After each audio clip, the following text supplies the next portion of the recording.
I used to think that I needed a perfect routine to feel like I had it all together. I'd map out my days, color code my calendar, and try to make every block count. But within a week, maybe even a day, I'd fall off. I'd feel behind, and I'd quietly ask myself, why can't I just stick to something? Sound familiar? What I've learned since then is this: I don't need a stricter routine. I need a rhythm that responds to my life, one that feels good and holds me where I am. And I want to show you how to create that too. Hello, everyone. Welcome back to the Voicekeeper Podcast. I'm Caroline, and today's episode is for every woman who's ever felt broken by productivity culture, overwhelmed by her own to-do list, or like she's constantly playing catch up with the day. We're exploring what it means to live in rhythm instead of routine and how that shift has changed everything for my homeschool, my work, and my spiritual life. I'm really excited to talk about this with you today. This is one of the cornerstone things that I work on with all of my clients. And this is also something that we're going to be talking a lot about in my new circle, which just opened. But of course, before we drop into all the things, let's take a minute, take a breath in through your nose, and exhale slowly. Let your shoulders soften. And I want you to ask yourself, where in my life am I still trying to force a routine that doesn't fit me anymore? And notice what rises.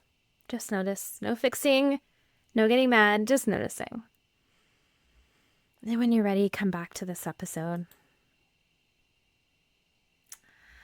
I am so excited for today. It is September 1st when I'm recording this. Yes, I'm recording this the day before I'm putting it out because I was very sick last week.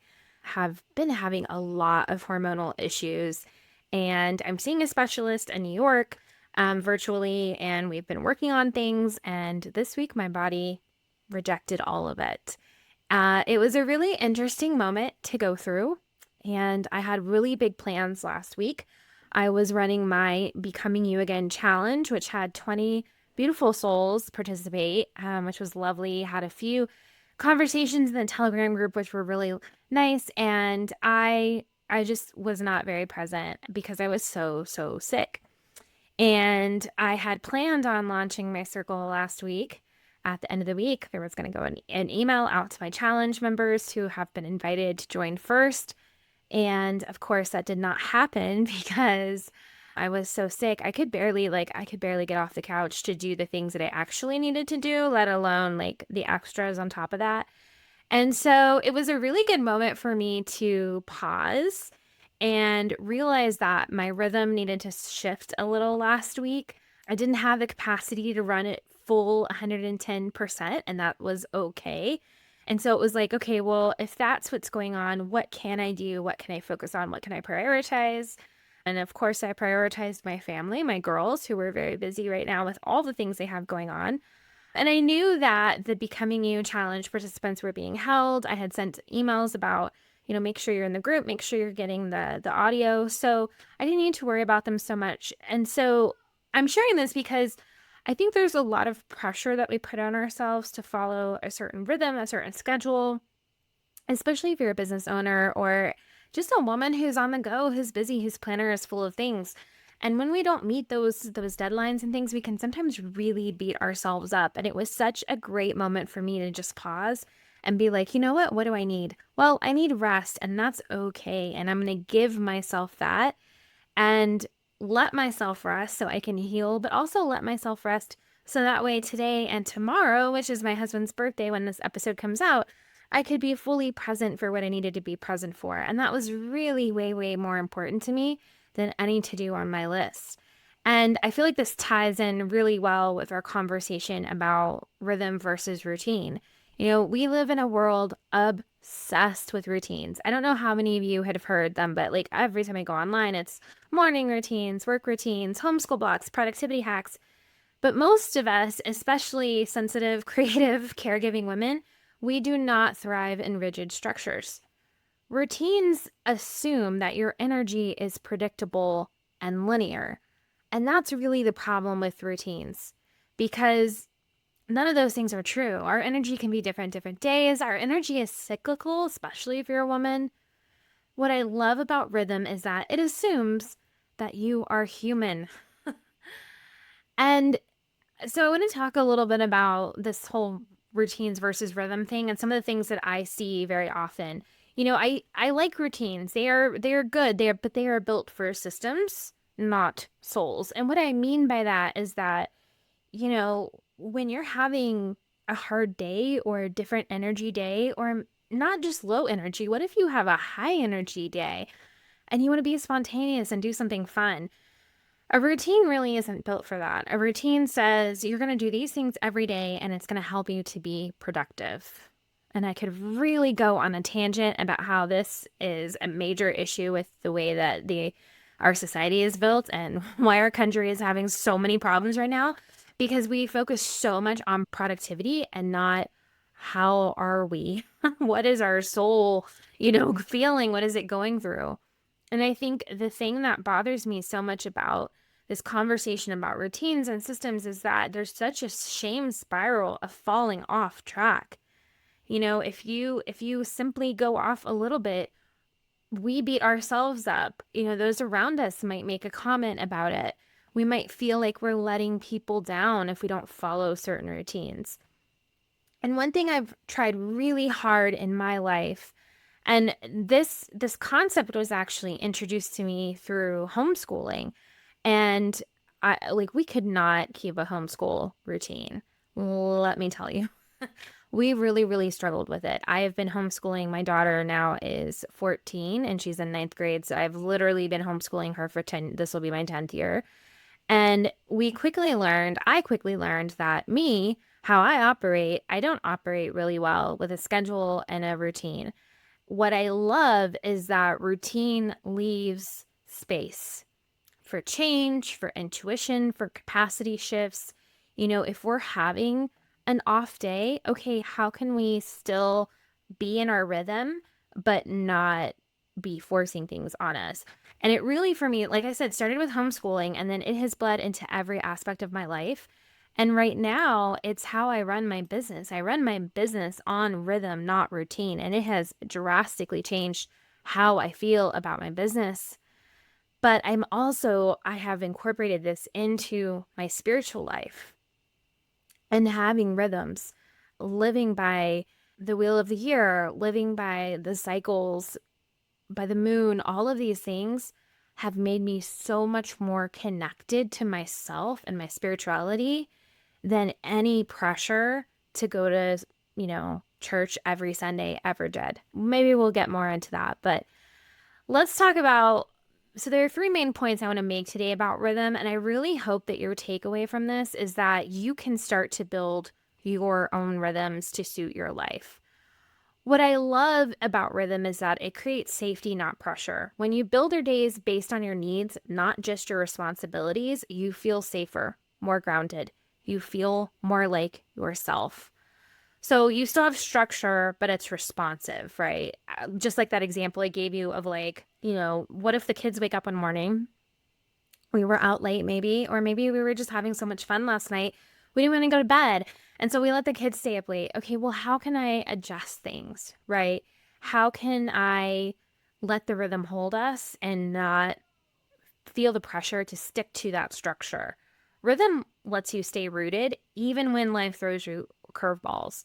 So, a couple of daily rhythms I want to share with you is one is starting slow. I love starting my day slow, which is really hard if you have a job where you have to be there at your desk by a certain time. But even then, I feel like, what does your rhythm look like in the morning? Like when you wake up, are you super tired? What can you do to help you get out of bed? One thing that I have really started to lean into is the pressure to not just jump up and go. Like, how can I give myself that time? Because I find that it really affects my rhythm. It really affects my energy throughout the day, right? Work play breaks. I love this one. So when I can tell that everyone's getting antsy, how can I build in breaks? How can I build in grounding practices? Let's go outside and put our feet in the grass. How can I build in a moment to light some incense? And then, kind of using meals as anchors. Breakfast, lunch, and dinner, we don't necessarily eat those at the same time every day, but those act as anchors for our day, especially for our busy, busy family. You can also think of seasonal rhythms.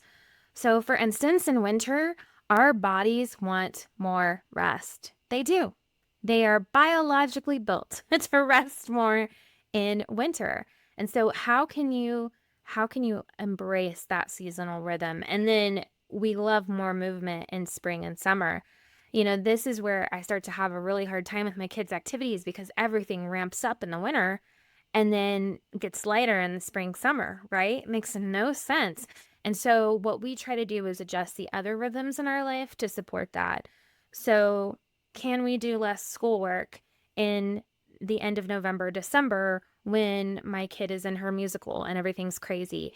Can we ramp up schoolwork at the beginning of autumn and the end of spring, right? Like finding those seasonal rhythms really, really helps. Your body, energy, and cycle know things that your planner doesn't. And this is the second point I want to make because this is something that I have struggled with for a lot of my life is letting my body and my energy tell me what cycles to be on. You are cyclical, rhythmic. You're not mechanical. Your body has different cues, energy, hunger, emotion. And if you're a woman, these cues are different throughout the month. And even for men, this occurs a little bit. And we don't listen to them. We push them aside because we have way too much to do. And then we end up burning ourselves out. How can you start to align with the moon cycles, with the seasons, with your hormonal cycles? So that way you're not burning out. Can you look at the calendar and notice, like, hey, this is a week when I'm usually low energy. Maybe this is not the week to launch something or to have a bunch of client calls or to schedule all my doctor's appointments, right? You can also use your rhythm as a spiritual practice. What do you need right now? If you're very tired, if you're not feeling energized, maybe it's time to do a meditation. Maybe this is when you take a minute to light the incense and sit in your front room and drink some coffee. And I really want you to reflect on as you're thinking about these cycles in your own life. What does my body need more of this week? Does my body need more rest, movement, slowness, or creativity? And how can you give that to your body without feeling the pressure to do the things that you should do? I have not done yoga in a week because I have been sick. And let me tell you, my initial instinct is to go, Caroline, you are about to be in a swimsuit on vacation. You better get in there and do your yoga. And then I'm like, no, what my body needs right now is rest. I'm not going to lose months of gain in a week. But what I am going to gain from this rest is letting my body heal so I don't end up burning out even more or getting even sicker, right? And the third thing that I want to really tell you and really drive home is you are allowed to redesign your days. Your time does not need to be maximized. It needs to be aligned. And the beautiful thing is you can change your rhythm anytime. So if we have a week that doesn't go to plan, quote unquote, it can still feel rooted in our rhythm. And what I love about a rhythm is it helps you come back after a hard day. If I've had a really hard day with my kids, I have a teenager, a tweenager, and a five-nager. She might as well be a teenager. She's 5. She's a hot mess. There are days when the emotions in this house are quite high, and it's very draining for me. And what I know is that at the end of the day, I can do my somatic sleep routine. I can go to sleep. I can wake up. I can start my rhythm over. And it really helps me feel rooted and like lets go of the previous day. And here's like a little rhythmic check-in ritual. This will also be in the show notes. So you can, if you're listening to this in your car on a walk or whatever, and you're like, oh shoot, what were those 3 questions? Go to my Substack and look in the show notes. But the first one is head. What am I thinking about today? Heart. What emotions are present? And body. What's my energy asking for?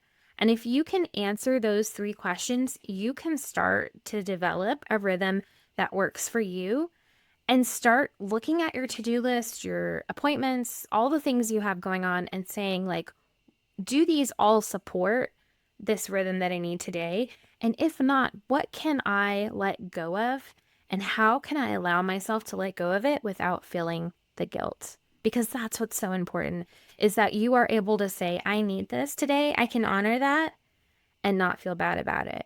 What's so great about this too is if you have kids and you're using this to help your kiddos out, your kiddos are on a rhythm as well. If you can start to notice their rhythms, like I can tell when it's not a great day for my daughter to do math. And so and like we will talk about it. And what I love about this so much is that she's going to grow up honoring her rhythm in a way that we were never taught. Our generation was never taught. Our parents' generation was never taught, right? Like you get to choose how you live your life. And by modeling that, your children get to choose that as well.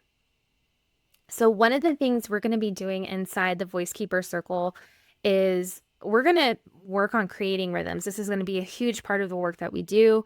We slow down to notice what's real. We listen to our bodies, our seasons, and our truth, and then we build lives that reflect that. And if you become a founding member of the circle, you are actually going to get a mini course all about rhythms. So if you're tired of pushing through and ready to live life with rhythm instead of rigidity, please join us inside the circle. It is open to founding members right now. You can go to carolinehull.com/circle. And we're going to be having our first circle moment, meeting, ritual event next week. So definitely join that. And then also coming down the pipeline, so this episode comes out on September 2nd. This Thursday, I'm having a free full moon circle. So be sure to come join that as well. So just a reminder, you're allowed to do life differently. You're allowed to build a rhythm that holds you even in the messy middle. You do not need a stricter routine. You need a softer rhythm, and you get to begin now. Have a great week. I'll see you next time.